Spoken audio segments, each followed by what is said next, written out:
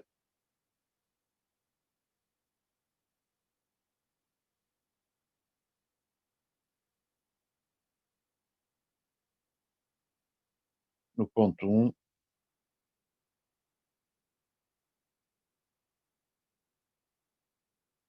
de x mais g' de x. Ok, portanto, é isto que vamos ver. Agora, pelo menos na parte inicial. Depois veremos outras coisas. Pois bem, vamos então a isto. A linha A. O que há de especial sobre esta série? Esta série é da forma somatório de A e N. Em vez de ser x levantado a n, temos x menos 1 levantado a n. Mas isto é uma questão de... Está tudo transladado de uma unidade, não é? Portanto, em que o A e n é 1 sobre 3 levantado a n raiz de n. A informação mais importante sobre séries de potências é saber qual é o raio de convergência. Como é que eu posso fazer isso? Bom, os ANs são positivos, não é? Portanto, o módulo da AN é igual ao AN.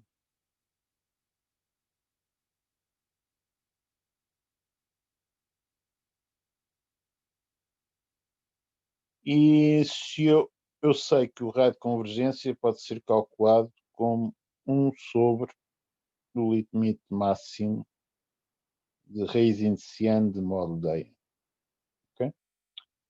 Ora bem, aqui o módulo da AN é o AN. Se eu tomar a raiz indiciano do AN, e com 1 sobre o limite máximo de 3, porque raiz indiciano de 3 levantado a n é 3,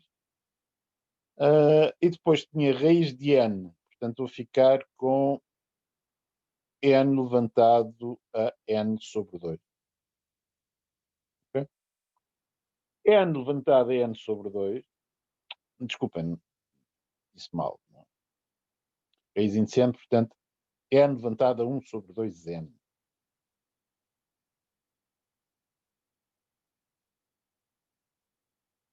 Okay? Ou raiz indiciano de n levantado a 1 meio, enfim, como forma de ver mais jeitos. Este n levantado a 1 sobre 2n tende para 1, que é uma coisa que vocês podem verificar. Vamos apagar esta página, passar para outra. Já tenho pouco espaço. Portanto, eu tinha ali ai,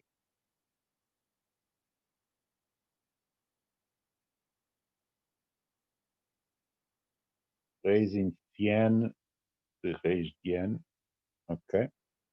Que é n levantado a 1 sobre 2n. Okay? Bom, usando, vou chamar temporariamente Bn a raiz de n, eu verifico que Bn mais 1 sobre Bn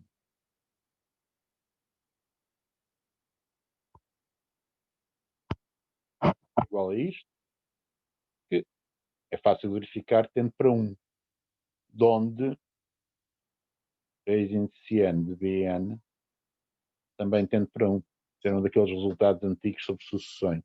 Okay? De maneira que o raio de convergência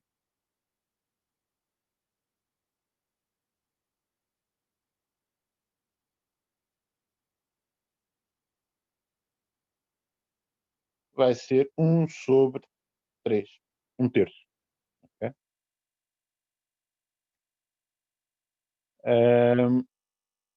Terço? Não, vou descrever mal, não é? Portanto, 1 a dividir por 1 terço. ok? Porque o Heinziano é igual a 1 sobre 3 levantado em n para este ano. Ok? Portanto, o raio de convergência é 1 sobre 1 terço, portanto é 3. Ok? O que é que o teorema sobre o raio de convergência nos diz sobre esta série de potências? Bom, este teorema diz-nos que no intervalo aberto menos R, em que se o x menos 1 pertencer a esse intervalo aberto, para x menos 1 pertencente a menos R a R, ou o que é a mesma coisa, para x pertencente a menos R mais 1, R mais 1, okay? Que neste caso é menos 3 mais 1, menos 2, 4. Okay? Portanto, para x pertencente ao intervalo aberto, menos 2, 4, a série é absolutamente convergente. É isso que me diz sobre convergência e diz-me também que no complementar do fecho deste intervalo, a série de certeza é divergente. Portanto, vamos escrever essas duas coisas.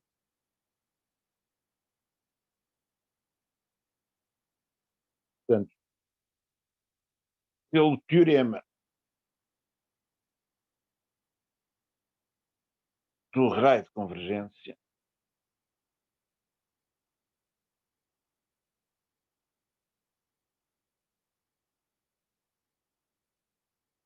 a série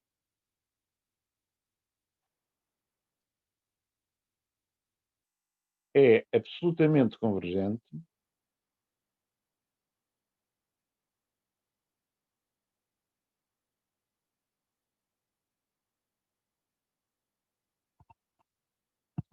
em menos 2,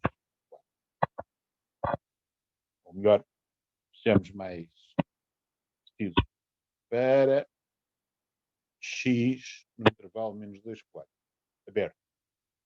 É divergente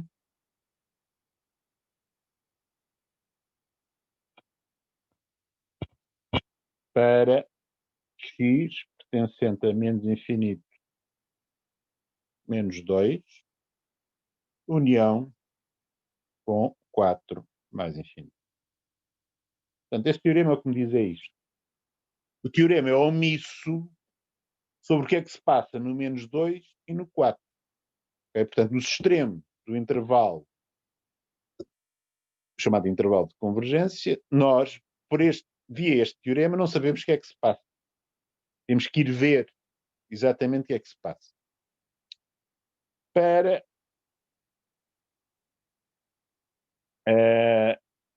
x igual a 4, o que é que se passa? Para x igual a 4, a série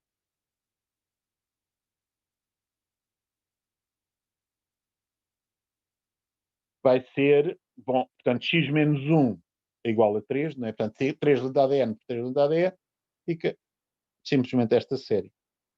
Série esta que toda a gente reconhece como sendo divergente.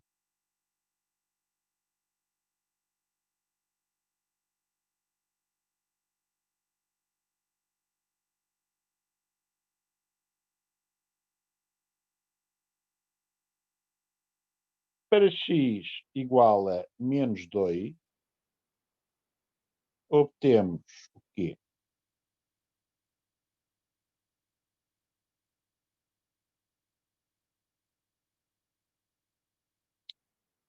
Somatório de n de 1 até mais infinito. Agora, fico com menos 3 levantado a n, a dividir por 3 levantado a n, raiz de n em denominador, que é, depositadamente assim para não nos confundirmos,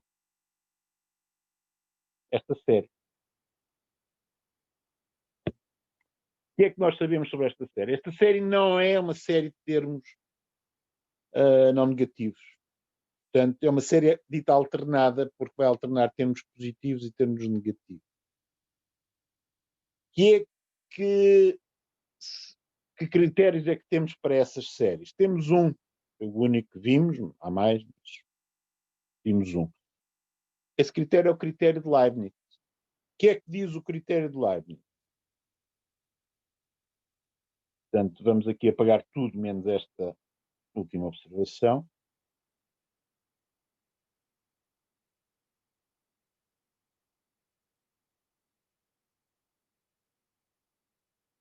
Não tem uma coisa.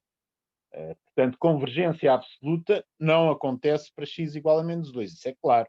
Porquê? Porque o módulo dos termos da série para x igual a menos 2 também dá 1 sobre raiz de n e essa série diz. Okay? Portanto, aquela questão sobre convergência absoluta, até já posso responder. Portanto, a série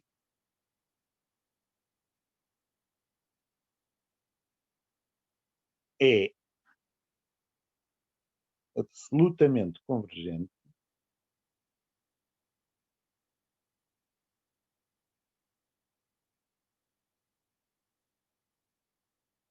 para x pertencente ao intervalo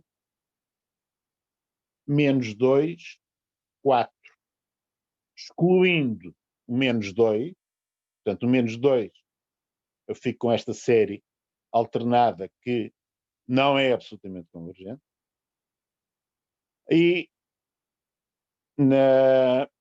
Desculpem lá, fiz isto mal, não é? Portanto, em 4 não é absolutamente convergente. É 1 sobre raiz de n. 1 sobre raiz de n é divergente. Portanto, a série é absolutamente convergente para isto, para aqui. Em menos 2,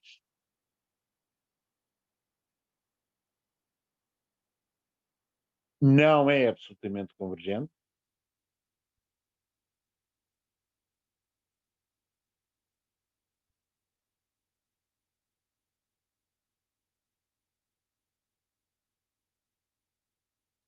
Em 4, não é convergente. É divergente. Certo? Aliás, devia escrever assim. Dizer não é convergente não é comum. Portanto, é divergente. Okay? Falta-nos ainda saber se é convergente em menos 2. Para isso, vamos tentar usar o critério de Leibniz. O que é que diz o critério de Leibniz? O critério de Leibniz diz o seguinte. Vamos ficar aqui tudo menos esta parte central.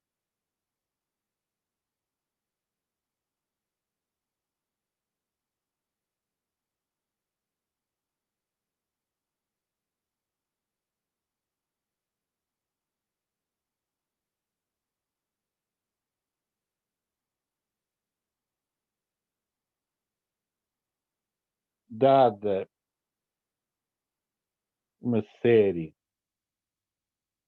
da forma somatório de menos 1 levantado a n vezes c indiciano.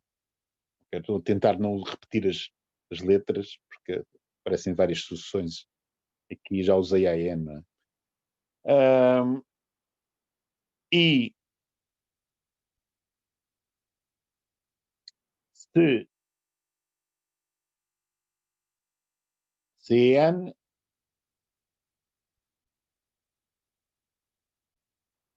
for decrescente,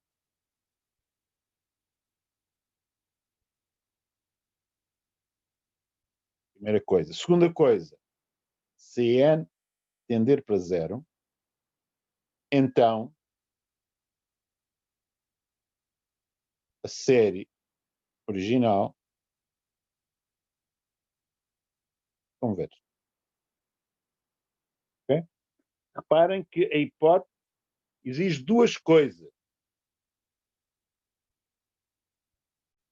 Uma, que C indiciante tenda para zero, e outra, que a sucessão seja decrescente.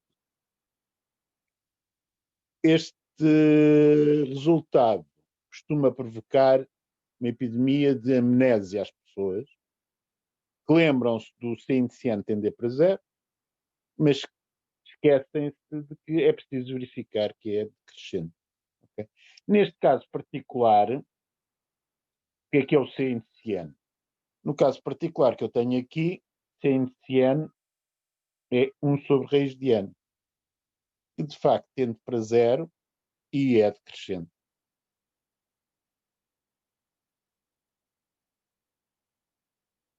Porque 1 sobre raiz de n é uma solução decrescente. Não vamos fazer sequer uma conta para justificar isso, não vale a pena. De maneira que, para x igual a menos 2, a série é convergente, mas não absolutamente convergente. Chama-se a isso ser simplesmente convergente. Para x igual a menos 2, a série é convergente, mas não absolutamente convergente. Professor, Diga. só uma questão. Nós podemos aplicar logo aquele resultado que diz, de acordo nas séries de Dirichlet, se o S, o expoente do n, for maior que 1, ela converge, podemos logo aplicar esse resultado, ou temos de o provar com o critério do integral? Bem, isso não aparece aqui, não é? Mas não tem que provar com o critério de integral. Portanto, nós demos esse resultado. Todos os resultados que eu dei, você pode citá-los. Ok. Não pode dizer pelo resultado está na página 433 do livro do professor X, algures, isto é verdade. Isto não pode fazer, ok? Portanto, é uma convenção. Já houve pessoas que tentaram, poucas no passado, mas houve quem tentaram. Portanto, você pode usar todos os resultados que foram enunciados no curso, ok? Nas aulas teóricas. Okay? Nas aulas práticas, pode ser que alguém mencione um resultado que não foi mencionado nas aulas teóricas, mas e muito especializado por qualquer razão esquisita que a pessoa esteja a explicar qualquer coisa. Okay? Bom, portanto, digamos, nós temos um conjunto de informação sobre séries para poder estudá-las, que inclui o comportamento das séries de Dirichlet, porque elas são essenciais para fazer comparações com outras. Okay? De maneira que isso foi obtido pelo critério de integral. Podia ser obtido de outras formas. Ou seja, no livro do professor Campos Ferreira, a convergência dessas séries é estabelecida antes de ter estudado a integração, de maneira por processos que são mais elementares. Elementar não quer dizer simples. Okay? Que só envolvem o que se sabe neste momento, que é sucessões e séries. Okay? É possível fazer. Mais, diga. Se o nosso CDN for crescente ou não tender para zero, o que é que eu posso concluir? Se o CN não tender para zero, pela condição necessária de convergência, a série é divergente automaticamente. Pois. E se for crescente, mas tender para zero? Não, crescente e tender para zero. Repare, crescente e tender para zero é assimétrica de uma decrescente tende para zero, certo? Certo. Então... Seria uma sucessão de números negativos. Ok, já percebi. Pode dizer exatamente a mesma coisa. Não é? Claro está que nós não incluímos isso no enunciado do critério de Leibniz porque é trivial de verificar, não é?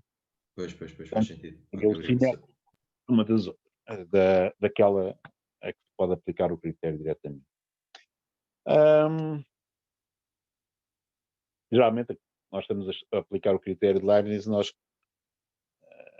fazemos as contas de maneira o CN ser positivo. Bom, portanto, o que mais é que se perguntava aqui? Eu agora perdi-me, não sei se já fiz tudo, se não. Não fiz a linha B. Na linha B, perguntava-se quanto é que era G de 1 e G de duas linhas de 1, em que G é a função definida pela série. Ok? Portanto, vamos limpar isto que temos aqui. Portanto, agora queremos estudar propriedades da função definida pela série. O G de 1 é o somatório de n de 1 até mais infinito de x menos 1 levantado a n sobre 3 levantado a n, 6 de n. Algo que a escrever, G de 1 não, G de x, okay? Que a escrever por extenso, portanto, para escrevendo os primeiros termos e depois pontinhos, não é? Seria x menos 1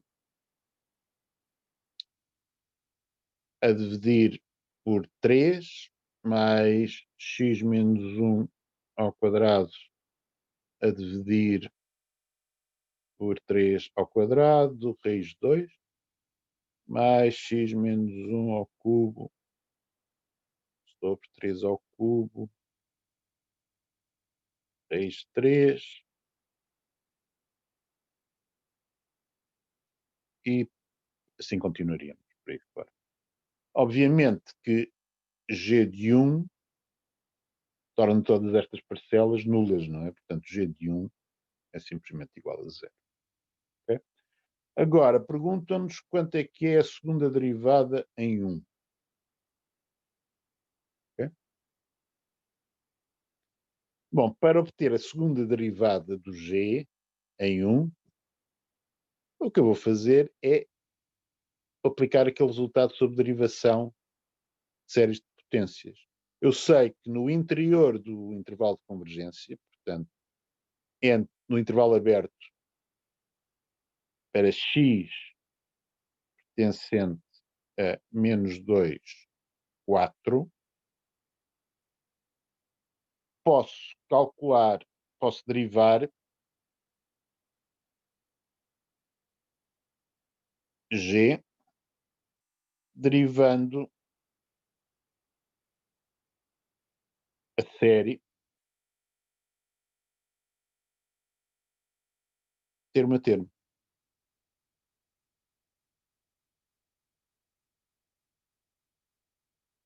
Portanto, em particular, g' de x, o que é que será? Bom, ali em cima, posso, usando o somatório ou usando a outra, o somatório às vezes as pessoas enganam-se, por isso é que eu escrevi a outra. Obtenho 1/3 mais 2x menos 1 sobre 3 ao quadrado, vezes 2, mais 3x menos 1 ao quadrado sobre 3 ao cubo, vezes 3, mais por aí fora. Ou, se eu tivesse usado notação de somatório, seria soma de n de 1 até mais infinito, de x menos 1 levantado a n menos 1, ok? Vezes n, sobre 3 levantado a n, raiz de n. Qualquer pessoa razoável olha para aqui e diz, eu posso simplificar isto. Somatório n de 1 até mais infinito, de x menos 1 levantado a n menos 1, a dividir, portanto fica aqui um raiz de n em cima, e um 3 levantado a n em baixo. Portanto vai ficar isto. Isto é a primeira derivada. Okay? Quanto à segunda derivada, tenho que voltar a fazer isto. Notem uma coisa. Nós sabemos que o raio de convergência, uma série de potências e da série de potências que eu obtenho derivando termo a termo é exatamente o mesmo. Okay? Coisa que vocês podem verificar casuisticamente neste caso. Mas porque é assim? Porque simplesmente aparece um n no termo geral da derivação e esse n não vai influenciar de maneira nenhuma o cálculo do raio de convergência, porque vai ser uma raiz indiciando de n que tende para 1. Okay? De maneira que o raio de convergência não se altera. Bom, segunda derivada. Posso voltar a fazer isto?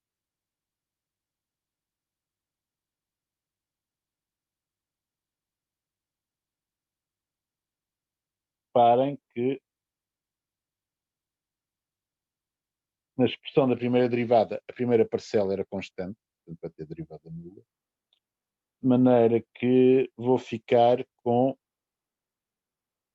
2 sobre 3 ao quadrado raiz de 2, okay, que era este termo,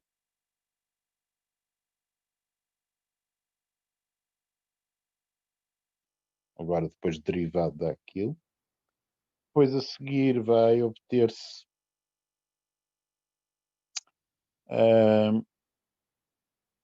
2 vezes 3, x menos 1, sobre 3 ao cubo, raiz de 3, por aí fora.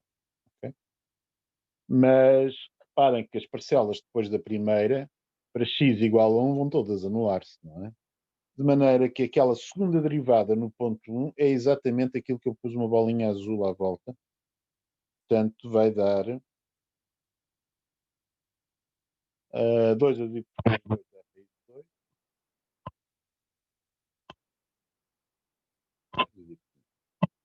Okay.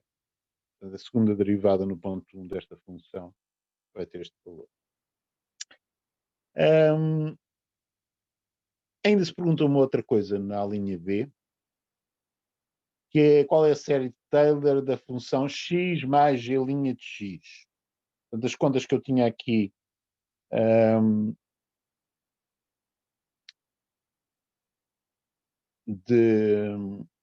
para o g' ainda são úteis. Pede-se para x mais g' de x. Bom, x mais g' de x, obviamente, eu já tenho o g' de x. É só somar o x, não é? Portanto, claro está, como x é um polinómio, o meu único problema é que x não é um polinómio em x menos 1, certo? Mas eu resolvi isso muito facilmente, porque x é igual a x menos 1 mais 1. É x menos 1 mais 1 mais g' de x. Ou seja,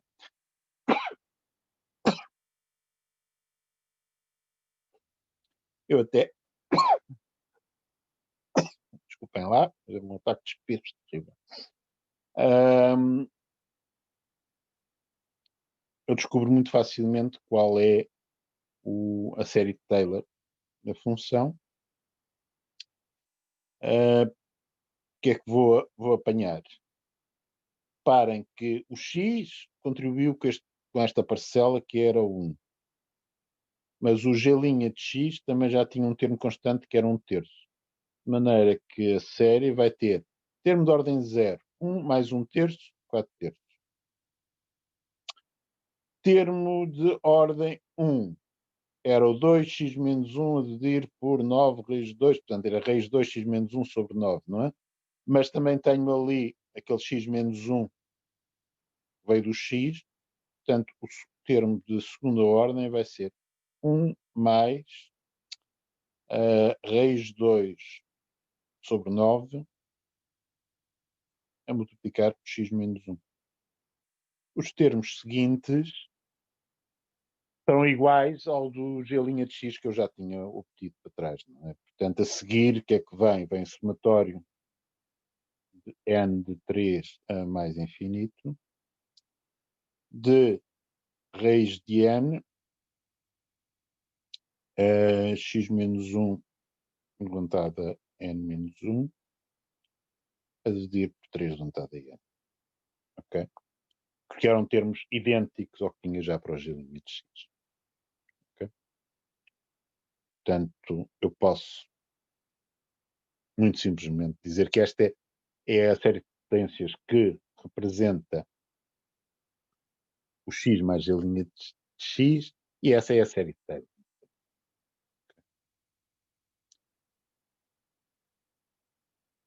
Bom, a meio-dia 10, consegui demorar meia hora a falar deste exercício.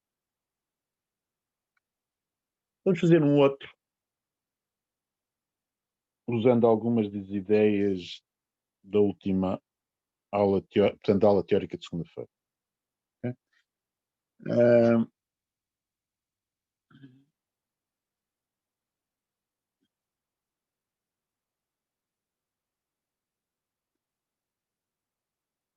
Vamos, portanto, no exercício 25, pede desenvolva em série de Maclaurin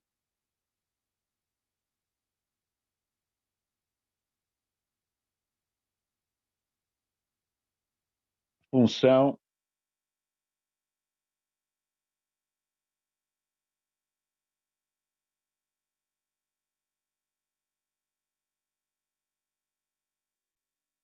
x logaritmo de 1 mais x ao cubo. Okay? E aproveite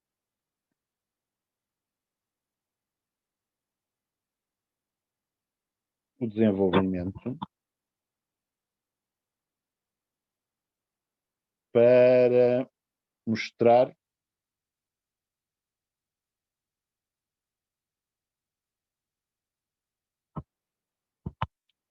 que a função tem um mínimo em zero. Ok? Bom, como é que nós arranjamos a série de Maclaurin? Portanto, é a série de potências de x. Ok? Portanto, é em torno de zero. Vamos fazer as coisas.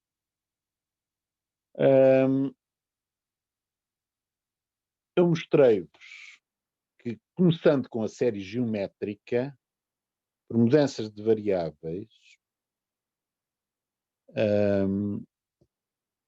diferenciação e integração conseguem-se obter séries de potências que representam outras funções. Okay? E essas séries de potências coincidem com a série de Maclaurin. Portanto, se eu começasse a construir uma série de potências de x para esta função, à custa de calcular o valor em zero, a derivada em zero, a segunda derivada em zero, por aí fora, aquilo que eu teria, eventualmente, seria a mesma coisa que pelo outro processo que é muito mais expedito. Okay?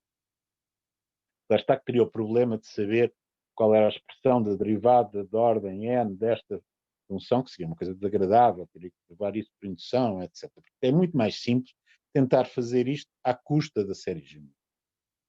Portanto, voltando à nossa querida série geométrica,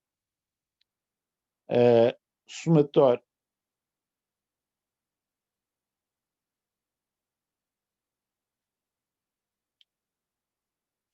de n de 0 até mais infinito x voltado a n é 1 sobre 1 menos x, se módulo de x é menor que 1. Okay? 1 sobre 1 menos x. Uma coisa que eu fiz portanto, na segunda-feira foi dizer, bom, se eu chegar aqui e trocar x com menos x,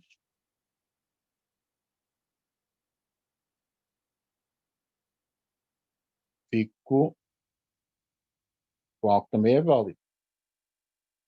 Certo? 1 sobre 1 mais x mas 1 sobre 1 mais x é a derivada do logaritmo do mais x, certo? De maneira que isso sugere-me integrar ambos os lados desta igualdade entre 0 e x, não é? Portanto, do lado direito, portanto, estou a calcular uma primitiva, mas escolhendo a constante de maneira que em 0 fico com 0, não é? Portanto, logaritmo de 1 mais x, ok? Não preciso preocupar com o módulo, porque para módulo x menor do que 1 é isto que eu quero, não é? Portanto, quando x é igual a 0, fica um logaritmo de 1 que é 0. Portanto, isto é uma primitiva que vale 0 em 0. E agora, aqui do lado esquerdo, primitivo termo a termo, não é? Portanto, o que é que eu vou obter? Reparem que primitivar é a mesma coisa que calcular o integral indefinido. Portanto, estou a usar aquele resultado sobre a integração de séries de potências termo a termo. Vou ter aqui x juntado a n mais 1 sobre n mais 1. Okay? Porque isso é a primitiva de x juntado a n. Portanto, tem logaritmo de 1 mais x. Mas, quem tem logaritmo de 1... Bom, também, este teorema diz-me que isto funciona no mesmo intervalo. Agora, quem tem logaritmo de 1 mais x também consegue arranjar logaritmo de 1 mais x ao cubo. Se eu substituir x por x ao cubo, continuo a ter algo que é válido. Módulo de x ao cubo menor que 1 é a mesma coisa que módulo de x menor que 1, certo? De maneira que isto continua a ser naquele intervalo. E aqui tenho que substituir x por x ao cubo. Fico com x levantado a 3n mais 3, a dividir por n mais 1, aqui o menos 1 levantado a n.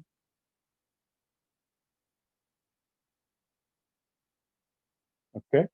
Portanto, foi simplesmente uma questão de substituir x por x ao cubo. E agora, x logaritmo de... É simplesmente uma questão de multiplicar por x. Ora, multiplicar por x, como já não tenho espaço, vou usar esta última fórmula.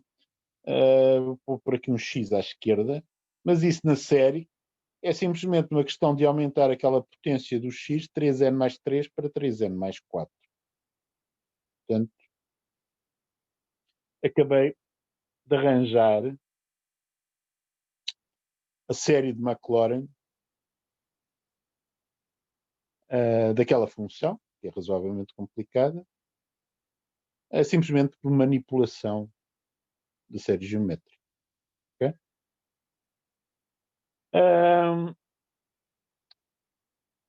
É pedida uma coisa misteriosa na parte final deste exercício 25, que é: aproveita o desenvolvimento para justificar que a função tem um mínimo no ponto zero. Para percebermos isto, vamos escrever os primeiros termos desta série explicitamente. Não é? Portanto, eu vou apagar tudo menos esta última linha.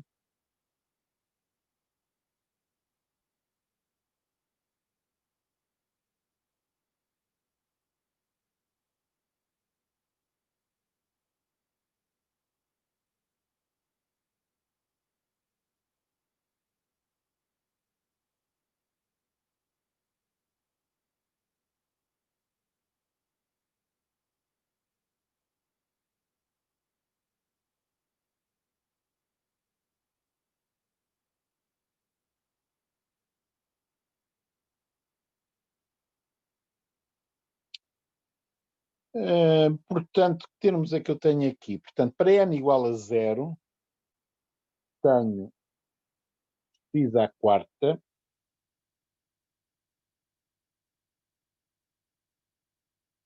sobre 1, não é? E menos 1 está levantado também a 0.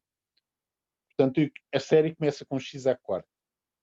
Depois, a seguir, já agora escrevo mais uns quantos termos, a seguir com n igual a 1, teria um sinal menos, devido ao menos 1 levantado a 1. x à sétima sobre 2. Ok? E continua com termos de ordem superior. Ok? Bom, agora lembro de uma coisa. Isto é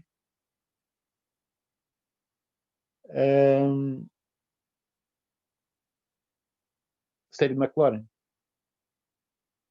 A série de Maclaurin é aquela que se obtém do polinómio de Maclaurin da função, deixando a ordem ir para o infinito, não é? Portanto, a série de Maclaurin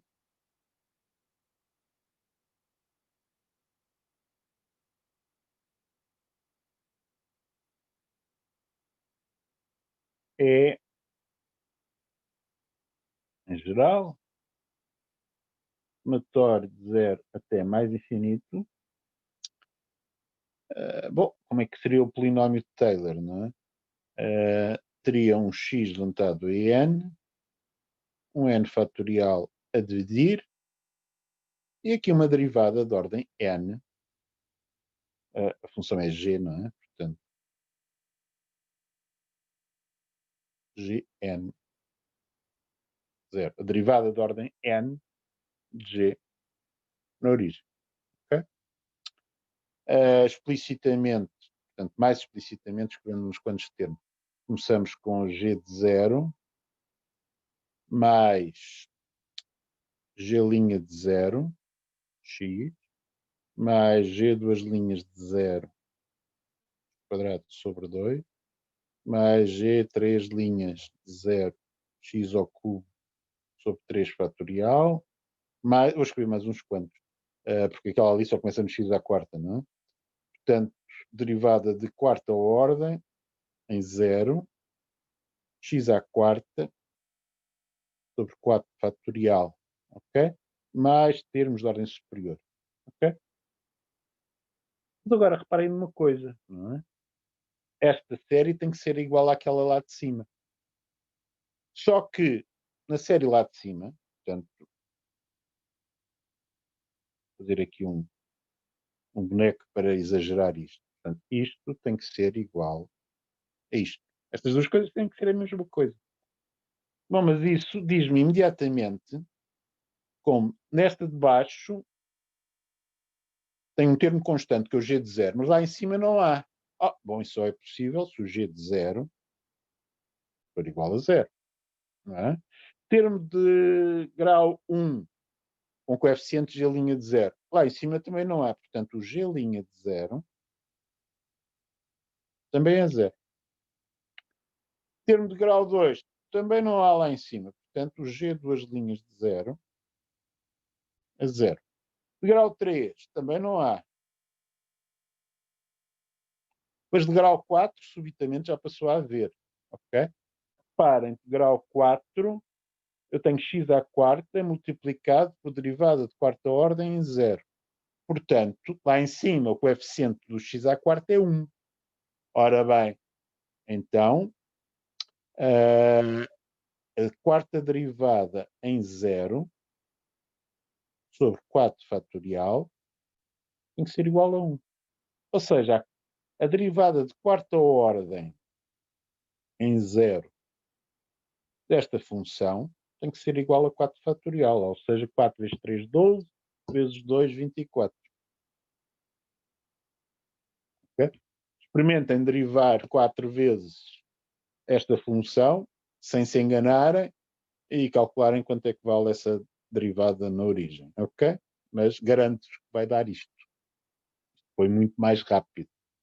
Ok? Desde que eu saiba. Portanto, a série dá uma quantidade de informação toda ao mesmo tempo. Portanto, em matemática, ter mais do que uma maneira para olhar para o mesmo objeto, muitas vezes dá informação importante. Okay? Facilita-nos a vida. Bom, mas o que é que eu quero fazer aqui? Eu quero justificar que a função tem um mínimo no ponto zero. Ok? Bom, vocês estão lembrados de eu ter falado que se por acaso uma função tinha derivada de 0 num ponto e a segunda derivada era, digamos, positiva, nesse ponto, esse ponto da função duas vezes diferenciada, tinha um mínimo local nesse ponto. Ok? Coisa que fizemos à custa da fórmula de Taylor. Ora bem, esta aqui não tem a segunda derivada positiva, tem a segunda derivada nula, a terceira nula, e a quarta é que é positiva. A quarta derivada na origem desta função é maior que zero. Okay? Será que o raciocínio que usamos para esse resultado que obtivemos com fórmula de Taylor sobre classificação de pontos de estacionariedade se pode fazer também aqui? Bom, a resposta é que sim. E eu vou-vos mostrar. Portanto, o que nós vamos fazer é usar essa ideia da seguinte forma. Pego em g de x, ok?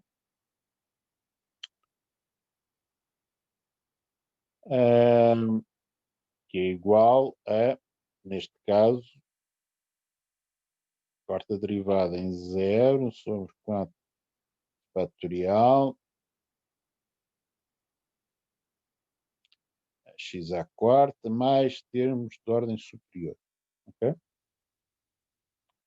Estes termos de ordem superior têm x à sétima e potências maiores de x.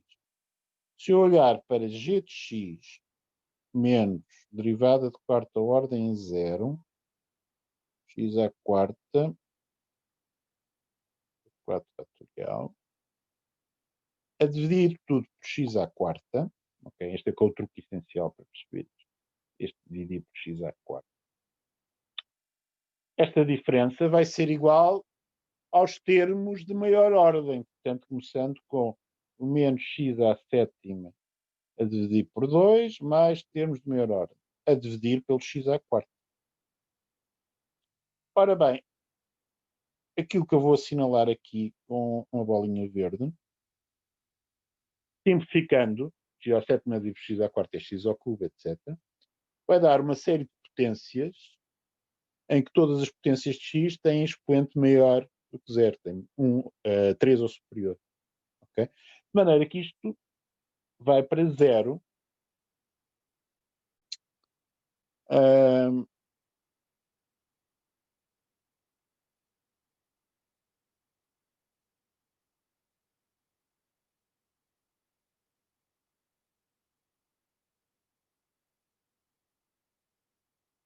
Okay?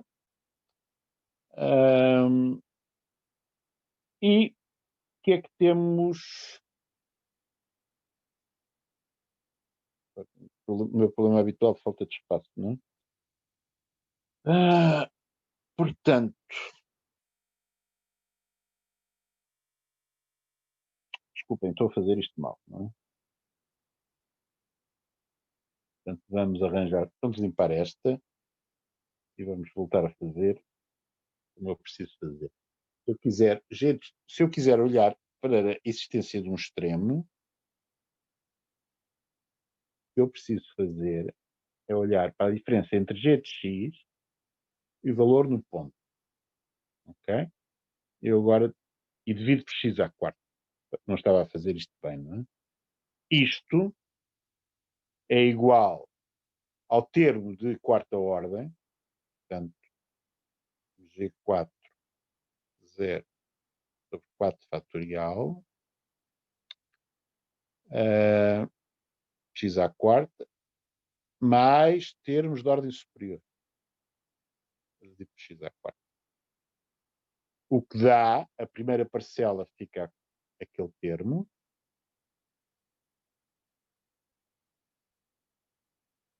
tirando por x à quarta, que estou com x à quarta, mais aquilo tudo que vai para zero. Esta parte eu tinha dito bem na folha anterior, certo? Que aqui tenho x ao cubo vezes qualquer coisa, portanto, potências de grau superior, que pela continuidade das séries de potências vai para zero. Okay? De maneira que o sinal do g de x menos g de zero sobre x à quarta, suficientemente perto de zero, vai ser o sinal disto. Ok? Porque aquela outra parte vai para zero. O sinal disto é maior que zero. Certo? É 1. Portanto, esta primeira parcela era 1, que é positivo. Portanto, o que é que eu posso dizer? Que g de x menos g de zero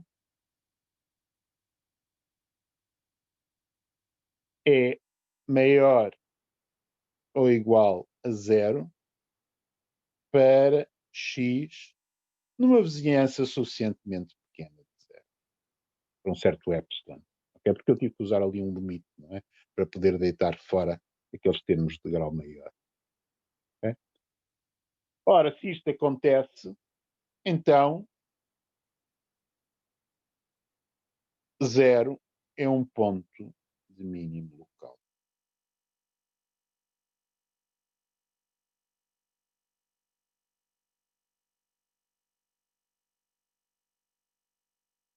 Okay?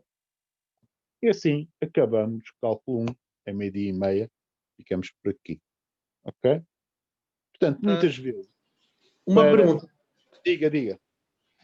Há horários, o professor tem horários de dúvidas durante o período de exames?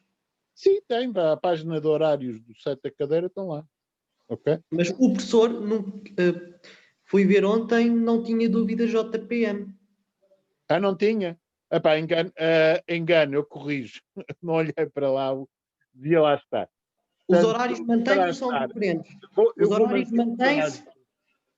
Mantém-se? Os horários de dúvidas são iguais? os meus são. Então vai pôr quando? Epá, logo veja isso, pá, daqui a depois do almoço. Está bem? Está bem, professor. Portanto, segunda-feira já tenho um horário de dúvidas. Portanto, você está interessado agora por causa do segundo teste, com certeza. Portanto, segunda-feira à tarde eu tenho um horário de dúvidas no horário habitual.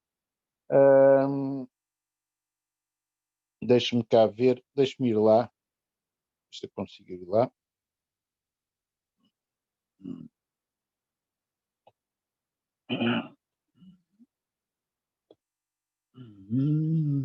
Horários.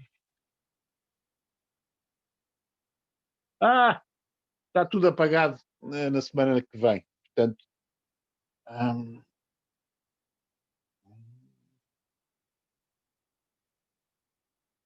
você de facto tem razão. Portanto, há muitas coisas que não estão assinadas na semana que vem, vou ter que corrigir isso. Está bem? Isso dentro de um par de horas estará feito. Ok? Tá? Está. Obrigado, professor. Nada. Ok, até segunda então.